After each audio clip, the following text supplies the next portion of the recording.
Amis, celui qui nous réunit aujourd'hui, le défunt Cheikh Sidi Aboubakry Mbengue, fut anthropologue.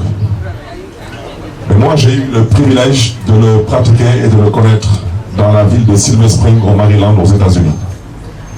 Et quand je l'ai rencontré la première fois, parce que c'est une ville qui m'a vu grandir, je lui ai dit que je ne l'avais jamais vu aux États-Unis à Silver Spring. Et il m'expliquait les raisons qui l'avaient conduit aux États-Unis. Il représentait une ONG américaine qui s'appelait ABT Associates, je crois. Et il fut aussi son représentant au niveau du bureau Afrique. Et on échangeait, c'était en 2009.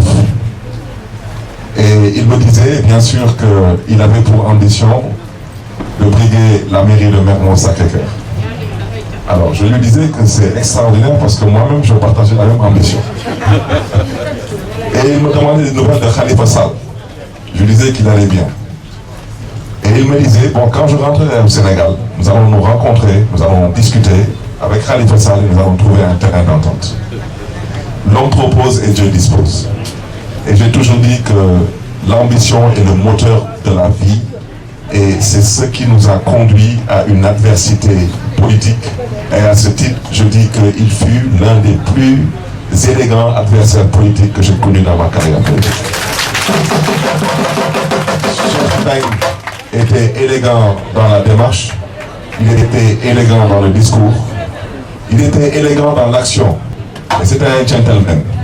C'était un homme d'abord qui croyait en Dieu. Ça veut dire que Cheikh Mbengue n'était pas un adversaire politique qui était prêt à verser entre guillemets dans du n'importe quoi que pour des ambitions politiques. Il a toujours su garder par-devers lui et en bandoulière sa disponibilité, sa générosité, sa compétence et son sérieux. Et surtout son amour pour sa commune et sa ville. C'est la raison pour laquelle aujourd'hui, donner le nom de Cheikh Sidi Aboubakry Mbengue à ce poste de santé, c'est un honneur pour nous. Parce que cet homme n'a pas servi que sa commune, n'a pas servi que son pays. Il a installé des mutuelles de santé partout à travers l'Afrique. Cet homme, c'est l'Afrique qui devait aujourd'hui lui rendre hommage. Parce qu'il a fait avec un désintéressement, il a fait avec une générosité hors du commun. Il fut ancien dirigeant d'association, il fut président de l'ASC de Mermoz à 21 ans, ça veut dire beaucoup de choses.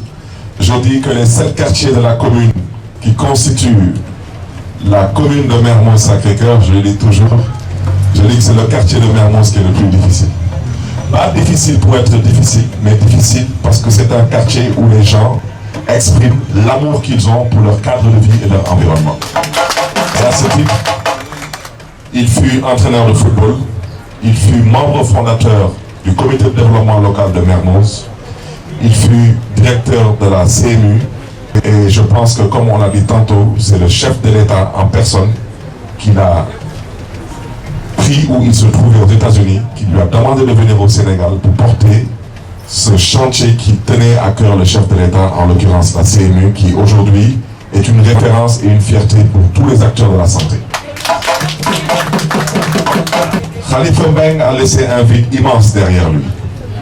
Et pour mieux le surmonter, nous n'aurons qu'à nous souvenir de son sourire, de sa bonne humeur, de sa bonté, de ses œuvres de bienfaisance, mais aussi et surtout de son éternel optimisme. C'était un gagnant et un leader né. Comme disait Victor Hugo, la beauté de la mort, c'est la présence. Présence inexprimable des âmes aimées, souriant à nos yeux en larmes. Les morts sont invisibles, mais ils ne sont pas absents. Cheikh Mbengue est parti, mais il est parmi nous ce soir. Et il restera parmi nous avec cette inauguration aujourd'hui.